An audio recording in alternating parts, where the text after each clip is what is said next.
Hi ಎಲ್ಲರಿಗೂ ನಮಸ್ತೆ. ನನ್ನ ತಂಗಿ ಅದಿಷ್ಟಿಗೋಸ್ಕರ ಕೆಲವೊಂದಿಷ್ಟು ಸರ್ಪ್ರೈಸ್ ಗಿಫ್ಟ್ಸ್ ಆರ್ಡರ್ ಮಾಡಿದ್ಲು. ಅದಿಷ್ಟಿ ಸ್ಕೂಲಿಂದ ಬಂದಿದ ತಕ್ಷಣ ಅವಳಿಗೆ ಖುಷಿನೋ ಖುಷಿ. ಫ್ರೆಶ್ ಅಪ್ ಆಗಿ ಆರ್ಟ್ ಮಾಡಲಿಕ್ಕೆ ಶುರು ಮಾಡ್ಕೊಂಡಾಯ್ತು.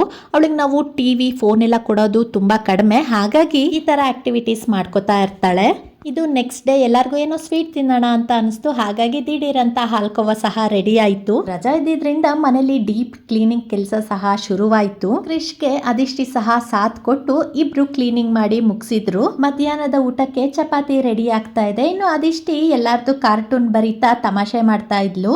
ಚಪಾತಿ ಕಾಯಿಸ್ಲಿಕ್ಕೆ ಕ್ರಿಶ್ ಸಹ ಒಂದ್ ಕೈ ಜೋಡಿಸಿದ್ರು. ಚಪಾತಿಯೊಟ್ಟಿಗೆ ಪಾಲಕ್ ಪನ್ನೀರ್, ಅನ್ನ, ತಿಳಿಸಾರು ಸಹ ರೆಡಿ ಆಗಿತ್ತು. ಕ್ಲೀನಿಂಗ್ ಜಾಸ್ತಿನೇ ಇದ್ದಿದ್ರಿಂದ ಅದಿಷ್ಟಿ ಸಹ ಧೂಳಾಗಿದ್ಲು. ಇನ್ನು ಅವಳಿಗೆ ಅಲರ್ಜಿ ಆಗತ್ತೆ ಅಂತ ಹೇಳಿ ತಲೆ ಸ್ನಾನ ಮಾಡಿಸ್ಕೊಂಡ್ ಬಂದಿದ್ದು. ಅವಳಿಗೆ ಈ ತರ ತಲೆಗೆ ಬಟ್ಟೆ ಕಟ್ಟಿದ್ರೆ ತುಂಬಾ ಖುಷಿ. ಸಾಯಂಕಾಲ ಅಮ್ಮ ಮಗಳ ಸ್ನಾಕ್ಸ್ ಟೈಮ್. ಕ್ರಿಶ್ ಹೊರಗೋಗಿದ್ರು. ಸ್ವಲ್ಪ ಕಾಫಿ, ಜಾಸ್ತಿ ಮಾತು ಆಯ್ತು. ನಂತರ ನಾವು ಹೋಗಿದ್ದು ಪಾರ್ಕ್ಗೆ. ಇದು ನೆಕ್ಸ್ಟ್ ಡೇ. ಯಾವಾಗ್ಲೂ ಇಲ್ಲ, ಅವಾಗವಾಗ ಹೀಗೆ ವಾಯುವಿಹಾರಕ್ಕೆ ಹೋಗ್ತಾ ಇರ್ತೀವಿ. ಅದಿಷ್ಟಿ ಸ್ಕೂಲಿಗೆ ಹೋಗಿದ್ರಿಂದ ನಾವಿಬ್ರೆ ವಾಕಿಂಗ್ ಮುಗಿಸಿ ಮನೆಗೆ ಬಂದು ನಂತರ ನಾವು ಹೋಗಿದ್ದು ರಾಘವೇಂದ್ರ ಸ್ವಾಮಿ ಮಠಕ್ಕೆ. ರಾಯರ ದರ್ಶನ ಪಡೆದು ಮನೆಗೆ ಬಂದ್ವಿ. ಮತ್ತೆ ಮುಂದಿನ ವಿಡಿಯೋದಲ್ಲಿ ಸಿಗ್ತೀನಿ. ಎಲ್ಲರೂ ಟೇಕ್ ಕೇರ್, ಬಾಯ್.